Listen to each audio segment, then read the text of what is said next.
All right, we are live because I had this class that I needed to do for all of my members, but I'm really glad that everybody is able to watch this video. But only my YouTube members will actually be able to chat with me. But we'll talk about it because, like I said, this could be the last big opportunity for a wealth opportunity. And one of the things that I'm always talking to you guys about, let me hold it like this so you guys can hear. One of the things that I'm always talking about is that we should grow our wealth and that you can grow your wealth. You don't just have to get rich, you can actually get wealthy. And what that means is money coming to you kind of all the time. So let's see something because I want to make sure that this is actually going everywhere. So, and now also I'm going to give you my plan. So really what sparked this for like all of investors, all of the wealthy people is Ray Dalio. So some of you guys know who that is. Ray Dalio, Raydalio. Ray Dalio is like one of the most um well-known investors. Him and Warren Buffett, they are kind of like a big deal. And so a lot of people listen to what they say and even at least watch what they say. So there was a recent Forbes article that came out where Ray Dalio was saying that there is a lot of debt. The US government has taken on so much debt that there is going to be a spiral. There's going to be a death spiral. Okay, so think about that. And what he's saying is we borrow so much money, the United States government, that there's not really going to be any buyers for that debt. Okay, and this theory that where the United States government currently spends about $1 trillion in interest payments. That's what they spend, okay, annually in interest, okay, on this debt. And so, of course, we have a deficit. You guys know that, but we have debt.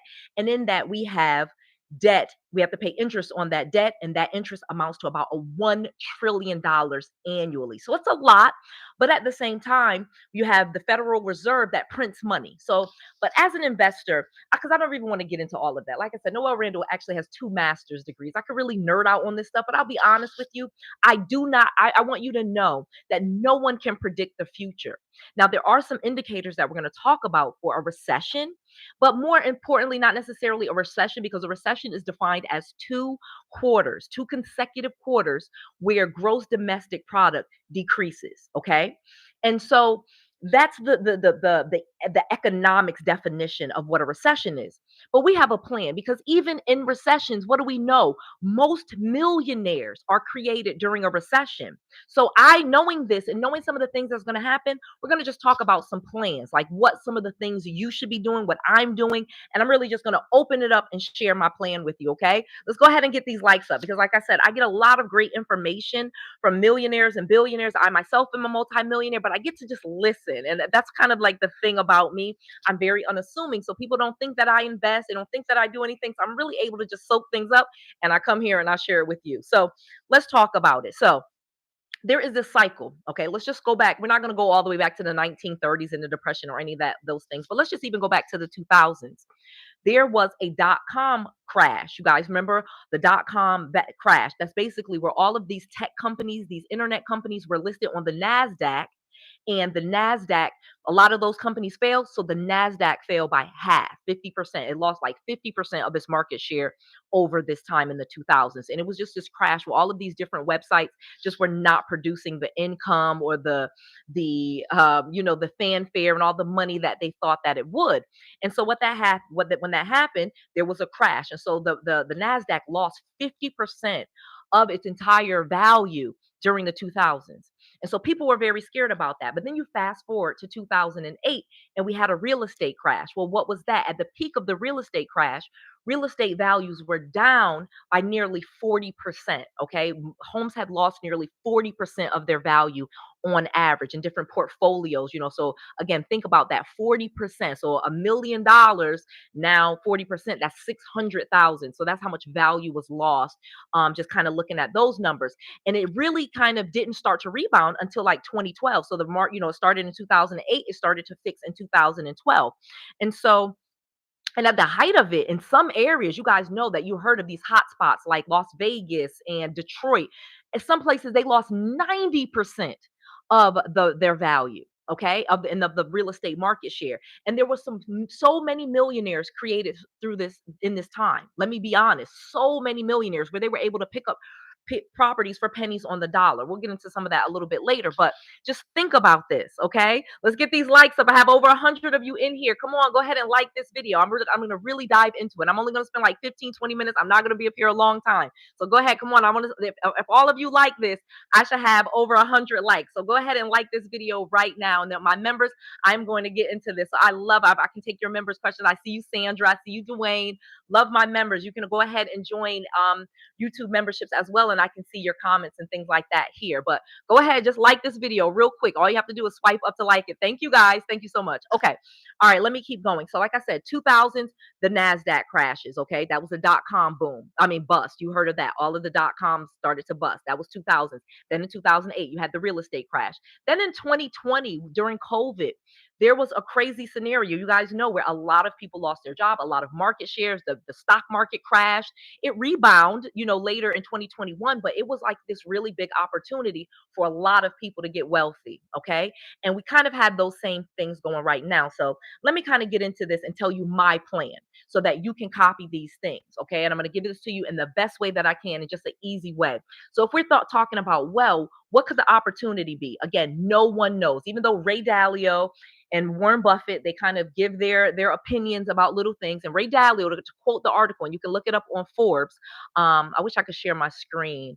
Hold on, I think I can share my screen. Hold on, let me see if it allows me to do that on this live. I would love to share my screen. Okay, here it goes. Let me share this article with you guys really quickly, because I want you to read the whole article. I'm not going to read it to you, but I want you guys to see it, okay? And so this is right here in Forbes. Do you see this right here? There we go. But this article here, Fortune magazine, not Forbes, Fortune. Ray Dalio warns investors to allocate 15% of their portfolio to gold and crypto because of skyrocketing US debt. Okay. And he kind of goes into all of that. But he really, if you read into the article, what he's really talking, okay, is that the US government has a lot of debt. Okay. And eventually that debt, they're not going to have any buyers for it, essentially. That's what he believes. And that's what he's saying to a lot of investors. And so allocate some money towards crypto and gold is what he is recommending. But more so, I'm going to take that plan and give you a little bit more broad. Okay. Because yes, I'm not a big crypto fan. Okay. I'm going to be honest with you guys. I am not. But the gold, okay. If you want to buy precious metal like gold or silver, that is obviously something that I think is more tangible. You could sell it. Crypto, I am not totally sold on, but we can have a conversation about it. And again, I'm not saying that I'd never invest in crypto.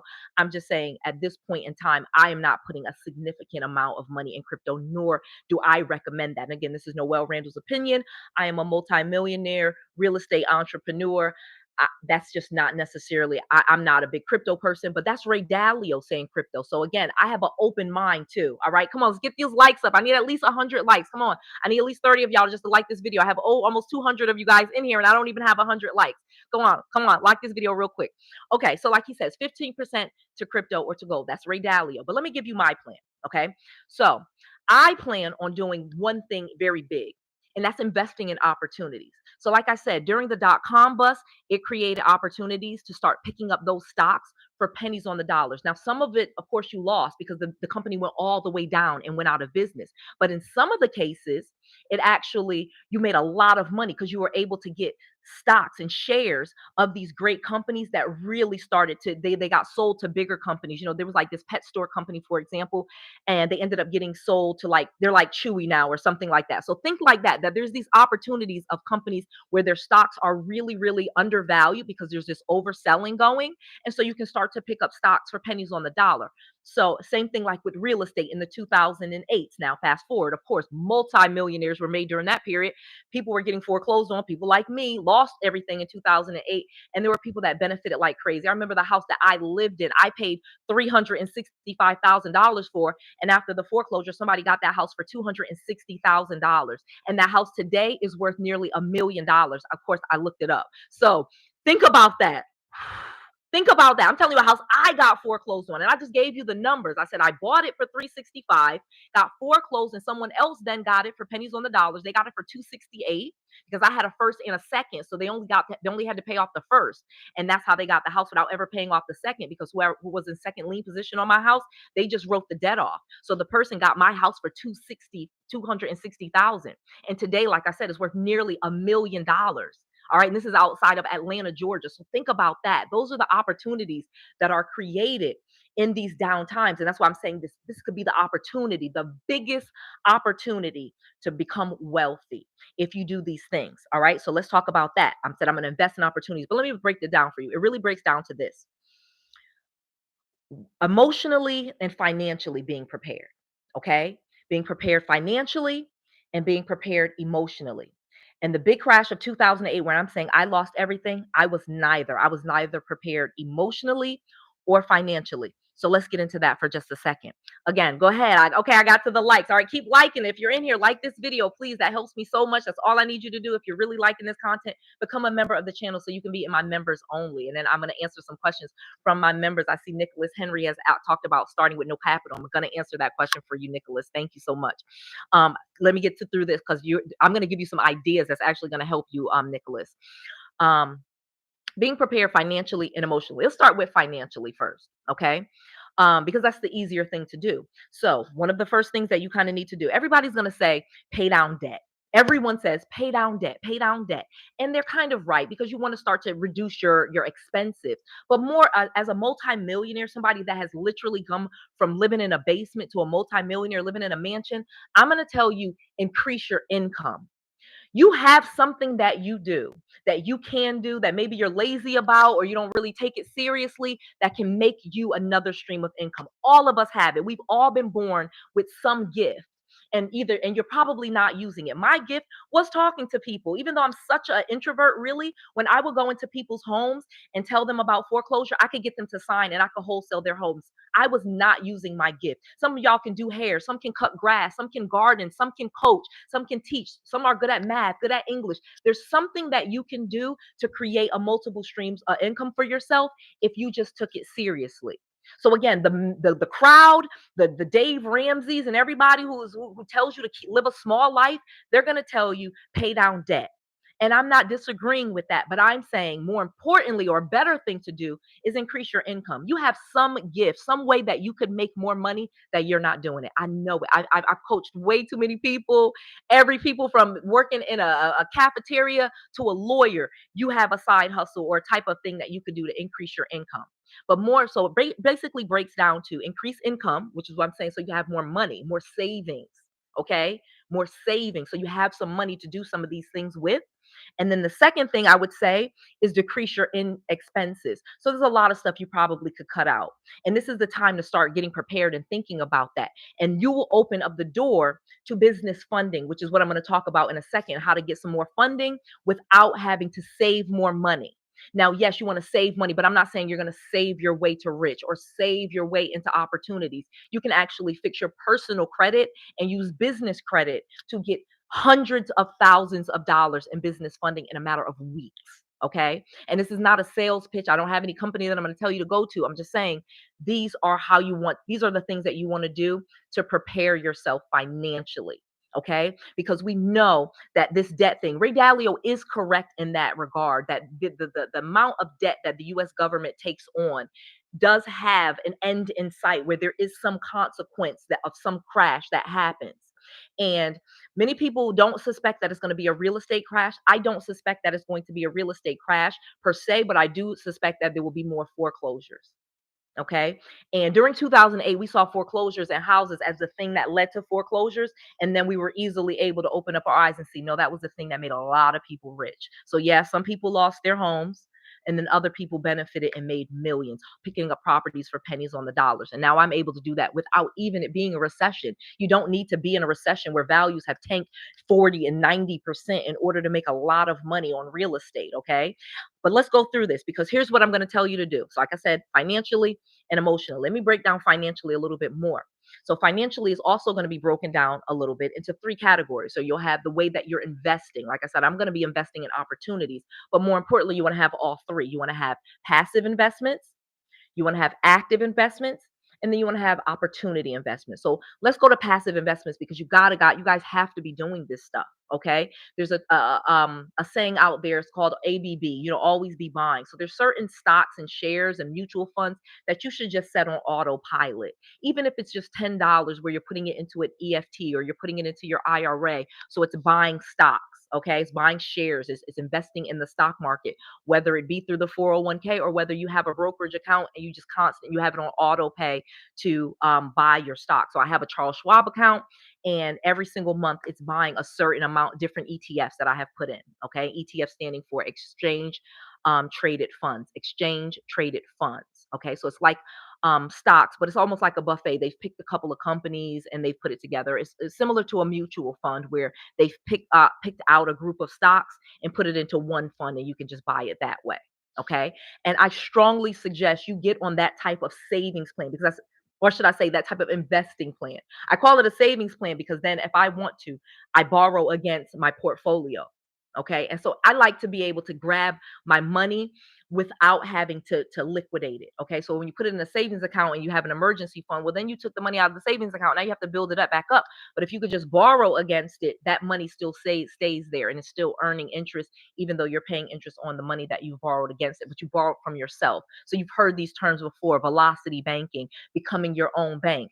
These are the things that they're talking about, plain and simple. And a lot of times, what you can do to get started with these things is start a business, because then you can build business credit and get business funding. Okay. And that's going to be way more buying power than trying to go to a bank and borrow and get a personal loan in your name. They'll give you a business line of credit for double the amount they will give you a personal loan for. Okay. With a new business in many cases, with the same credit scores. Okay. Think about this. If I walk into Chase Bank as Noel and I ask them for a personal loan, they give me $25,000. I walk in with an LLC, give them my EIN and my social, and they see my same credit profile on both situations. And with the business, they're giving me 50,000. So think about that, and you can do that over and over with multiple banks, with multiple businesses. So think about the power of that versus trying to use your own social security number. I taught a whole class on this past weekend. Okay, a whole boot camp where we went over this, and a lot of people are like, "Oh my gosh, thank you so much! I've been just getting blown up all week." How much people learned this past weekend at the Grow Your Wealth boot camp. But these are the things that I was telling them and teaching them. We went into a little bit more depth, but let me keep going back to that. So like I said, passive, where you're just always buying, is passive. But some of the other things that I do are passive. I have rental properties in other states. I don't manage them. I have a property manager that manages it. I just get a check each month. Okay, so they're collecting the rent, they give me the money. That's passive. I don't have to do anything in order to get it. Okay, so that is passive. All right, now active. Okay, you need to have active strategies, active investing. So and I don't mean, so like, let me give you an example. Noelle Randall has a property management company, New Res. So we do short-term rental, so that's active. I have to do something. Even if I'm the owner of the company, I'm still attending meetings, I'm still looking at inventory, how many towels this have, what were the bookings. It's active. I have to actively do this investing. Okay, and I actively manage the properties. I'm actively a real estate broker. So I take clients out and I help them find investment properties. And in some cases, we work deals where I get a percentage of their rental properties for managing them. Okay, that's active. I have to go do that. I have to find the properties. I'm looking. I have to go see them. I have to be there for the inspector. I'm actively investing. You get what I mean? Then just watching the market. Okay, so this is for anybody in any industry. So, say for example, Donald Trump um, gives a lot of money, for example, or he makes some law giving a bunch of money to builders, for example. Well, then I might buy stock in DR Horton, or I might buy some Pulte stock, okay? Because I've heard him and Trump are really close, and they're going to be making some laws that and incentivizing, doing incentives and subsidies, and a bunch of money is going to be going into that. Another example could be, I hear about um, we're going to be doing drone attacks, so then I can invest in a drone company, for example. So watching the market and doing research and seeing something that's going to happen, and kind of reacting or being proactive to that is active investing. Okay. And I'm not talking about day trading. I'm talking about, I read these reports. I see like gold. I read that Ray Dalio is saying get some gold. I'm actively reading and researching, and then I buy some gold or stocks in a company that trades gold. So that's active. All right. And then the third one is opportunity investing. And that is where maybe even flipping housings. Okay, this is where recessions come into play. That's an opportunity. Okay, like in 2008, everybody's losing their homes. That's an opportunity investing. Like, so people that weren't even real estate saw that there was an opportunity and started investing. Whether they were the flipper, some of them put money into help flipper, house flippers, some of them put money into companies that were buying these properties up and putting them into and making them into rental properties. So you guys get it. You get that, right? So thank you. Thank you for the thumbs up. Go ahead and thumbs up this, okay? Yes, I need about, come on, I need 40, 51 of you guys to thumbs up. There's almost over 250 of you guys in here. Only 149 likes. Come on, I need those likes up. If everybody just swipes up, come on, give me just 50 more likes, all right? That would help me so much, and I would really appreciate that. All right, so like I said, opportunity investing. So there's going to be some opportunity with the government kind of not being able to get rid of some of this debt. So then let's move to the real point, okay? Emotionally. And this is where, if we're being really, really honest, where most people have a hard time getting to where they need to be, okay? Because when the market starts to crash, for example, we panic. We do. We start to follow the crowd. It's always on the news. They're talking negative on the news. And this is how I'm saying rich people get richer, because they can handle that pain and they kind of ignore the news. Most wealthy people tell you they don't watch the news. They only will watch this like certain thing. But like the CNNs and the MSNBCs and the Fox Newses, they're going to be hyperbolic about what's going on in the market, which causes you to kind of panic. It makes you uneasy. It feels very stressful, but that's where the money is made. So being prepared emotionally for, yeah, I bought some stock and it went even lower. Instead of it going back up, it went even lower. Think about how people in the dot-com boom, how many millionaires were made because they just stayed in it. They didn't panic and sell it. You let everybody else kind of panic and you stay in it. You keep doing the thing that you do. Whatever that thing is, you keep doing it. Okay? And you don't just quit. You don't listen to the haters. You don't listen to the naysayers. You just stay at it and you focus and you stay focused and you just turn off those noises. And that's how you can get really wealthy. So even when I was doing some fixing and flipping in 2012 and 2013, the market was just starting to come back. And so there was a lot of people like, no, it's not time. No, it's not time. But I can't listen to the crowd. And I get it. Noelle Randall is just a random person on YouTube. But I could tell you this unequivocally. I want you to win. I think there is so many people that talk negative to us and tell us that we can't do it and tell us all of the reasons we should be afraid and we should have all this fear. But we already know fear, uncertainty, and doubt, that is poverty. That is poverty mindset through and through. If you want to have a wealthy mindset, you have patience, you have faith, you have belief in yourself. You bet on yourself. You tell yourself, I make good decisions, and you stick to some of your decisions. Like the wealthiest people, they tell you they just stick to their decisions. They don't keep flip flopping and stuff. They stick to their decisions. And when I got really wealthy, I just stick to my decision. I don't care what anybody's talking about. Had a client that I had to fire, talking, oh, you can't make any money at Airbnb. And I'm like, this guy, you own a restaurant. What are you talking about? You have no idea what you're talking about. I'm gonna stop talking to you. And that's totally okay because I know what I know. All right. And sometimes you will seem crazy to people, but that's the richest people in the world seemed crazy to people in the beginning. Okay. So don't listen to the naysayers. Only listen to the people like Noelle Randall that are telling you you could do it. I used to be broke, bankrupt, bad credit, single mom, like you name it, I was. And now today, multimillionaire, very successful, runs 8 businesses. I have multiple college degrees. I do well in my life. I do well in my education. I only listen to certain people, only certain people. And if they start talking something I don't want to hear too much, not to say that I never listen to anybody that disagrees with me. Don't take it that way. But at the same time, you really want to listen to the people that build you up. That's my point. All right. So that is really important. All right. So I'm going to take some answers. Like I said, I've already been up here 23 minutes, going on 24 minutes. I need to get a few more likes. Come on, 4 more people. I need you to like this video right now. All right. Like this video right now. And if you're loving this, join my YouTube membership. It's really inexpensive. It's like you can join for $3 or $2.99. Okay. And then you'll have access to the live chat that I have here. Okay. You won't just have to watch it. You'll have access to the live chat. So Nicholas Henry, he started off. Thank you so much for the super chat. I really appreciate that. Thank you so much for the $1.99. He says, how do you start with low to no capital? And this is where I'm saying, I'm gonna tell you what I did. Okay. So when I had bad credit, bankrupt, no money, I started wholesaling. Okay. I could go to county records and find people that were behind on their mortgage payments, and I could get them under contract and then flip those contracts to my investors. One of the things that I used was door hangers. Okay. Because I could get those printed up, and I could get like 100 of them for like $50 from the local print place. And I would just put them on the door, and it would say is, we're buying homes in your neighborhood and we'll give you a free cash offer. Okay.